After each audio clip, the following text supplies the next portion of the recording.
Assalamualaikum warahmatullahi wabarakatuh. Pada Habibana Jindan, Gus Baha dan semuanya, langsung saja mengikuti daripada apa yang disampaikan Gus Baha, yaitu gerakan Cangkem Elek. Alhamdulillah tempat kita di daerah Bogor khususnya bertempat yang berseberangan dengan beberapa faham yang macam-macam, dan itu mustajab gerakan Cangkem Elek untuk menghadapi mereka ngoten Gus. Terus kulot dia nyuwun ijazah terus mewakili sedaya, dan yang kami kalih mumpung teng mriki kan ingkang didhawuhaken Gus Bawau fasilitas dinggo fasilitas nyuwun fasilitas ijazah ngrungokke tafsir Jalalain ingkang teng YouTube. Terus nyuwun ijazah ingkang kathah niki, ngambil ijazah yang banyak, fasilitas dari apa yang jadi tadi disebutkan beliau, fasilitas, masyhad dan semuanya. Jadi kita memiliki cara fikir yang enteng, yang enak. Dan mumpung wonten ijazahipun nggih kula suwun ngoten Gus Bang. Ngoten cekap semanten. Assalamualaikum warahmatullahi wabarakatuh.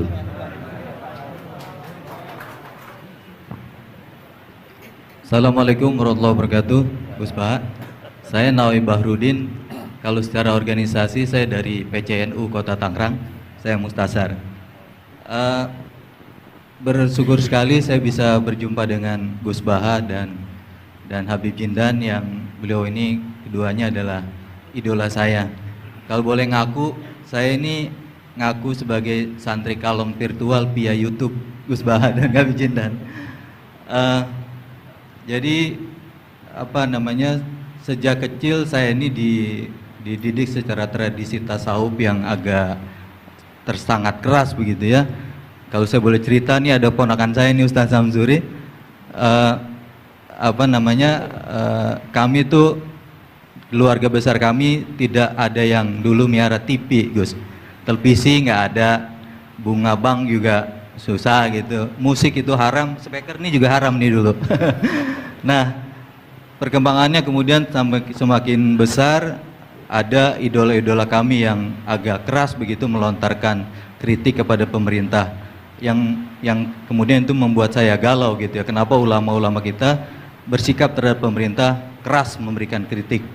Nah saya menemukan jawaban bertemu dengan Habib Jindan via YouTube tentunya dulu ya, walaupun saya kebetulan pernah juga silaturahim, kemudian juga dengan Gus Baha.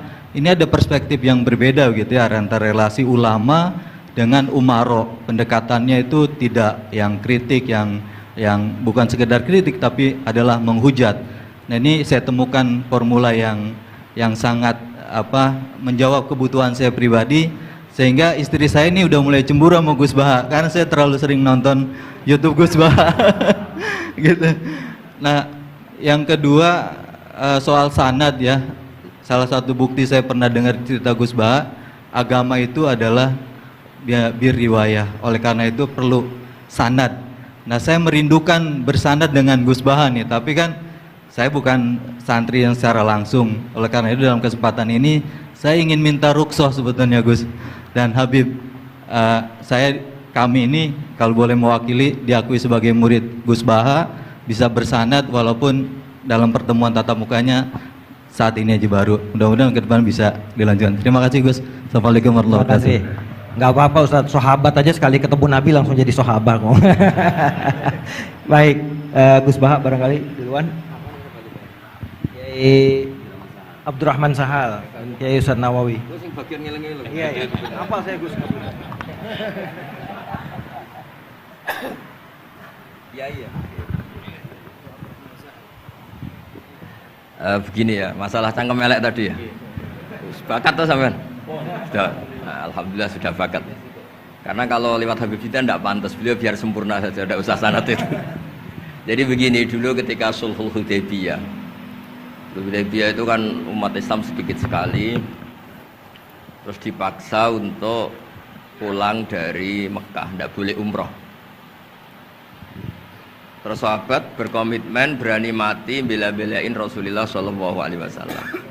Ketika berani mati ini digojlok sama orang musyrik. Jangan-jangan setelah kami perang betul, kamu meninggalkan Muhammad. Ini yang omongannya orang musyrik. Abu Bakar itu semua ulama tahu kalimat itu, cuma tidak usah diterjemah.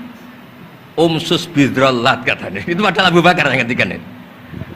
karena memang ekstrim. Terus kedua, ada orang Bedui itu ngukur seorang nabi itu dengan hal-hal yang kurang baik. Misalnya begini, ya Muhammad, kamu ngeklaim tahu berita langit, coba unta saya yang hilang itu di mana? Katanya tahu berita langit, sekarang tahu nggak unta saya hilang itu di mana? Mobil saya di mana? Begitu juga ketika untanya hamil, bunting itu tanya, Muhammad, kalau kamu nabi katanya tahu berita langit, kamu tahu isinya yang di unta saya ini? Itu ada sahabat yang saking nggak kuatnya demi bela Nabi itu, udah kalau tanya gitu tanya saya terus si tadi orang tadi dibilangin sahabat, nazauta 'alaiha fakanat minha sakhlah. Jadi intinya ini Habib Jintan biar senyum-senyum aja. Jadi intinya kadang ad-difa sama orang-orang gitu mau tidak mau nggak ada pilihan itu. Kalau yang ma'ruf di Quran ya uffil lakum wa lima ta'buduna min dunillah.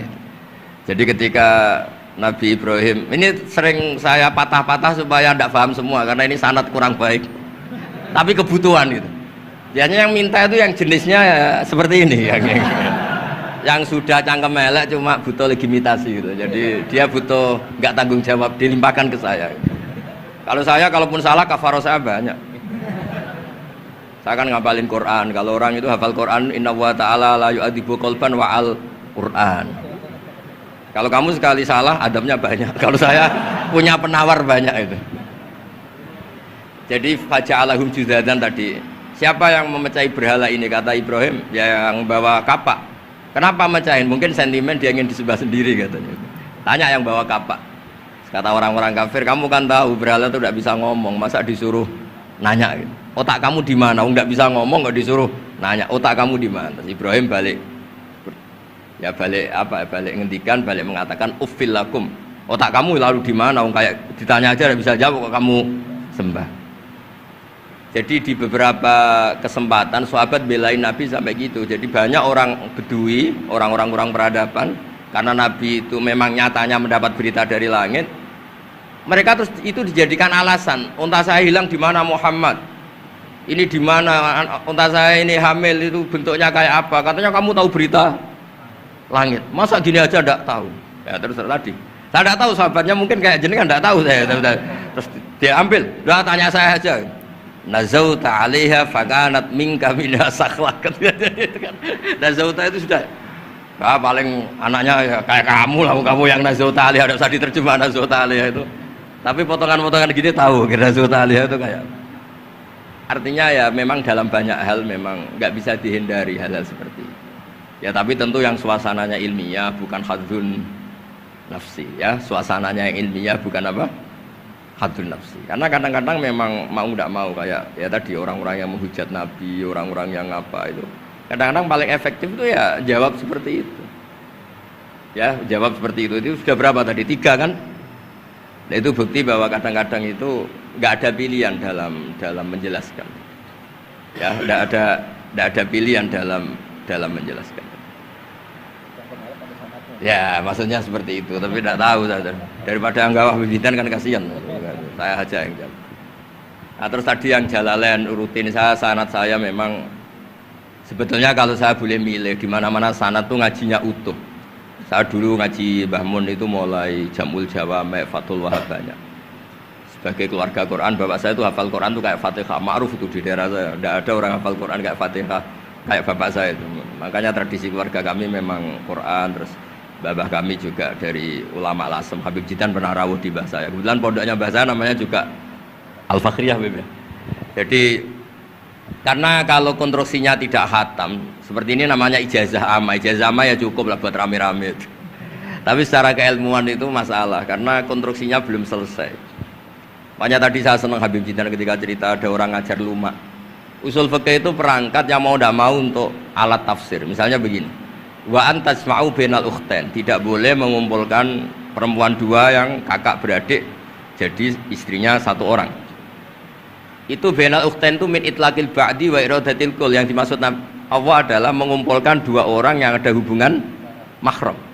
Coba kalau kita misalnya bikin gerakan kembali ke Quran, berarti yang haram hanya antasma'u bainal ukhtain. Padahal yang haram adalah bainal mar'ah wa ammatiyah wala bainal mar'ah wa khalatiyah wala bainal mar'ah wa jadd. Jadi ya pokoknya 2 perempuan yang ada hubungan mahram tidak boleh kumpulkan dalam satu pernikahan. Bayangkan kalau orang tidak ahli usul fikih kemudian dia mentafsirkan Quran, terus dia hanya pegang wa antasma'u bainal ukhtain. Itu juga anak tiri. Ada aturannya, lafadz yang keluar karena ghalib itu tidak punya makna. Misalnya begini, anak tiri yang nggak boleh dinikahi adalah waroba ibu kumulati fi hujurikum, anak tiri yang serumah. Padahal anak tiri serumah tidak serumah, kalau ibunya sudah kamu kumpulin kan tidak boleh dinikah. Lalu kata fi hujurikum di sini adalah yakhruju makhrujal ghalib. Ya umumnya anak tiri itu serumah, tapi bukan punya ikatan apa? Hukum. Nah, hal seperti itu kan riskan kalau kita tidak mengaji usul fikih, apa kaidah fikih. Misalnya gini, ada ular di dalam, terus kiainya bilang, Jamal ambilkan tongkat. Terus kamu karena agak dipanggil namanya, terus gak ngambil tongkat. Oh yang dipanggil Jamal bukan saya. Ini santri geblek dah. Sebenarnya kata manggil itu qaulun nabi li ahadin min ashabi itu qauluhu lil jami'. Yang hal-hal yang baik, yang darurat, siapapun yang bisa melakukan harus melakukan itu meskipun nggak dipanggil. Coba semua wiridan, ya Mu'ad inni uhibbuka fakul dubura kulli sholatin Allahumma a'inni ala dzikrika wa syukrika wa husni ibadatik. Sebagai riwayat fala tada'anna dubura kulli sholat. Terus kamu bilang nama saya ada Mu'ad, berarti tidak kena ijazah itu. Itu harus ada analisis usul fikih. Kalau enggak ya habis kita. Semua wiridan tuh ya Abu Hurairah, ya Mu'ad, ya Aba. Nah, terus kamu, saya ada yang di waksiati Rasulullah, ada yang diijazahi, ya tidak bisa. Jadi masalah sana tuh maunya kalau sampean orang baik, ya semua kebaikan tuh saya ijazahkan. Ya tapi tentu beda yang ngaji betulan sama yang ngaji begini-begini itu. Ya memang seperti itu, karena kalau ingin jadi ulama konstruksinya memang harus utuh. Karena tadi ada usul fikih, ada kaidah fikih, ada macam-macam kayak tadi wa antasma'u bainal ukhtain. Itu ya zaman Nabi Sugeng sudah nambahi wala bainal mar'ati wa amatiha. Tidak boleh menikahi istri dan budenya atau bulenya. Nah, kenapa Nabi tidak bilang wala bainal mar'ati wa jaddatiha? Kayaknya orang kelainan kalau kepikiran seperti itu. Loh, kalau bule itu masih masuk lah. Ya misalnya istri kamu 17, bulenya 27 kan kok cantik, budenya kan masih bisa mikir gitu. Tapi kalau istri kamu 20, mbahnya 80 kok kepikiran itu kan. Sehingga di hadis memang hanya wala binal marati wa ammatiha, wala binal marati wa kholatiha. Nabi tidak mengatakan wala binal marati wa jaddatiha. Kayaknya kalau orang normal tuh tidak kepikiran itu. Ya tapi apapun itu nyatanya Quran hanya wa antasma'u bainal ukhtain. Itu kalau nggak dijelaskan pakai usul fikih, ini min itlaqil badi wa iradil qul secara balaghah. Ya, itu kan tidak bisa. Nah, di sini pentingnya ngaji khatam. Makanya saya suka ngaji Jalalain dengan penjelasan fikih, penjelasan usul fikih, karena supaya orang tuh tahu lah bahwa maknani Quran tadi seperti yang didahulukan Habib Jintan itu. Ya kalau kamu tidak menguasai betul, terus akhirnya ngomong menurut saya, Quran kok menurut saya, menurut perasaan saya tidak bisa. Kata Habib Jintan kok biroi ya sudah pesen tiket di neraka. Ngeri kan? Apalagi sudah biroi dapat penghormatan, dapat uang, dapat panggung. Islam kok menurut saya, loh ini Islam ya menurut Rasulullah, Islam kok menurut saya. Makanya ini saya fanatik bahwa kitab tadi saya tunjukkan ke Habib Jintan beberapa kitabnya Said Muhammad yang menyebut mbah beliau apa supaya mudawwan. Dulu itu ada orang alim alama namanya Les bin Sa'ad. Kata Imam Syafi'i, "Al-Les afqahu min Malik illa annahu daya'ahu ashabu." Imam Les secara fikih itu lebih alim dibanding Imam Malik, tapi daya'ahu ashabu. Murid-muridnya enggak menulis. Andai kan Habib Salim tidak punya putra Habib Novel, tidak punya cucu Habib Jintan, mungkin orang enggak bakas lagi Habib Salim. Bazuber andai kan tidak punya putra Mbah Mun, orang juga nggak bakas lagi Bazuber. Bapak saya Kiai Nur Salim andai kan tidak punya putra saya, mungkin orang sudah lupa. Dulu ini cerita yang paling ekstrim. Dulu Nabi Ibrahim pernah dikira Yahudi karena punya keturunan Yahuda bin Yakub bin Ishak bin Ibrahim. Ketika Yahuda punya perilaku tertentu seakan-akan itu dari mbah-mbahnya. Baru setelah Rasulullah SAW memaklumatkan ad-dinul hanif, ad-dinul Islam millatun hanifiyah, millata abikum Ibrahim, baru terpulihkan nama Ibrahim. Makanya kalau dalam nasihat Arab itu kama takarrama bi Muhammadin Adnan. Dulu orang tuh nggak tahu Adnan itu siapa, Usai itu siapa, Kilab itu siapa. Gara-gara punya cucu yang bernama Rasulullah Muhammad SAW, Sayyidul Khalqi, orang nyari-nyari Abdullah itu siapa, Abdul Muthalib itu siapa, Hashim itu siapa. Akhirnya diketahui Sayyid Abdullah itu orang yang ganteng, perilakunya baik. Abdul Muthalib itu orang yang pertama sering makan-makan, ngasih makan orang haji gini-gini. Dikatakan Syaibatul Hamdi karena terus orang ini dikatakan wasumia fi sulbin Nabi sallallahu alaihi wasallam dzakara wa ta'ala walabba. Ini dikatakan kusoi litakosi fi biladi atal qosiyah, terus dikatakan kilab likas roti takalubi fil ardi karena orangnya aktif sering berjuang di mana-mana. Terus jadi makanya kalau jenengan punya anak, punya cucu, doakan jadi orang baik karena status Anda ini tertera cucu-cucu Anda. Lho nggih misalnya bapaknya sampean alim terus putune nak domino di situ, mabuk-mabuk di situ. Itu disatakan makam keramat apa tempat mabuk. Nah, makanya dzurriyyah ini penting. Makanya ketika Allah memberi hadiah pada Rasulullah Muhammad SAW kepada semua nabi, itu disebut wa ja'alna dzurriyyatahu humul baqin. Ketika dikatakan kalimat tauhid juga wa ja'alaha kalimatam baqiyatan fi aqibi. Makanya ukuran orang baik itu ya anaknya, cucunya, apa-apanya, karena ini yang meneruskan status kita. Ya jelas ya. Itu kalau Anda ini ngaji khatam, konstruksi itu tahu. Tapi kalau tidak khatam, ya hanya modal qabilna terus. Ya tapi ya gak apa-apa daripada sama sekali. Malah yudroku kulluh, la yudroku kulluh. Nggih, kersane disambung Habib Jibril. Mau kersane kula ngringit ikut dengarin dari Anda. Yang cangkem melek enggak usah Habib Satok aja Habib. Jenengan enggak patut yang itu. Yang sanad saja. Mboten sampun. Mboten sampun. Yang sanad ijazah amal. كما إن صحت لنا الإجازة كما أجازنا سيد الوالد الحبيب نوفل بن سالم بن أحمد بن جندان عن والده الحبيب سالم بن أحمد بن جندان عن شيوخه جميعا عن الوالد الحبيب نوفل عن جد الحبيب علي بن عبد الرحمن الحبشي وكذلك كما أجازنا الجد الحبيب محمد بن علي بن عبد الرحمن عن والده الحبيب علي بن عبد الرحمن الحبشي وكما أجازنا شيخنا ومربينا الإمام الحبيب عمر بن محمد بن سالم بن حفيظ عن شيوخه وكما أجازنا شيخنا الحبيب علي المشهور بن محمد بن سالم بن حفيظ وشيخنا السيد محمد بن علي بن عباس المالكي والحبيب عبد القادر بن أحمد السقاف والحبيب أبي بكر بن علي بن أبي بكر بن علي بن عبد الرحمن المشهور والحبيب زين بن إبراهيم والحبيب سالم بن عبد الله بن عمر الشاطري وأخيه الحبيب حسن جميع مشايخنا فبأسانيدهم إن صحت لنا الإجازة أجزناكم في تعلم والتعليم تذكر التذكير في الدعوة إلى الله تعالى وفي أذكار سادة بني علوي وفي كل ما يقربكم إلى الله إن صحت لنا الإجازة أجازناكم بذلك.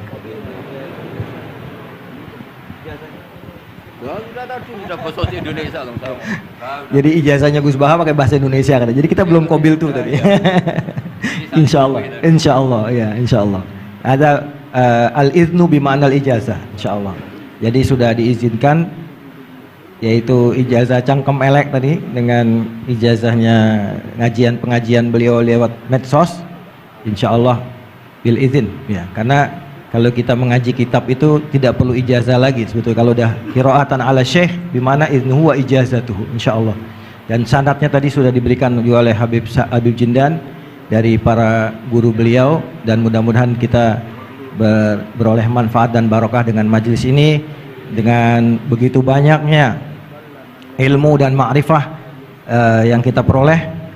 Bahkan kita julus mujalasatul alim, ini termasuk juga dalam kebaikan yang kita dapatkan di hari Asyura ini. Dan karena di dalam Asyura itu ada zur aliman, ziarahi orang alim, dan kita sudah melakukan itu dengan ziarahnya dengan Habib Jindan dan Gus Baha. Dan insya Allah mudah-mudahan kita semua pulang ini beroleh banyak gembolan pahala ya, insya Allah ya, gembolan pahala dan ijazah dari kedua beliau insya Allah ya.